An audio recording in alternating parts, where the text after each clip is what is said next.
I want to show you how to loosen up a tight plumbing fitting, piece of black iron or any kind of pipe, and you're going to need a piece of pipe like this to multiply your torque. And you just want to slide that on your pipe wrench. You always need something to back it up.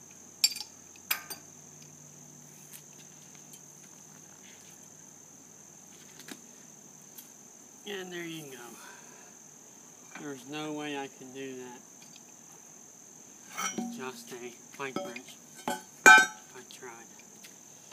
So it's always back up the pipe.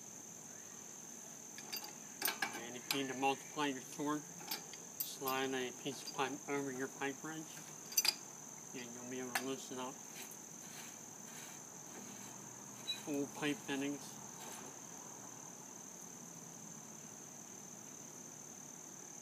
Even if you're rusted, black iron, galvanized, drain lines, whatever's like that, you can do that. Now I found that using a 14-inch pipe wrench with an 1.25-inch pipe works great. Sometimes, if your 1.25-inch pipe wrench doesn't work, you have to go up to a size 8, an 18-inch. The problem I have with the 18-inch, it doesn't fit in the 1.25-inch pipe. So a lot of times you'll see someone cut this end off and make it skinnier, and that will fit into a 1.25-inch pipe if you need to go up to another size pipe wrench.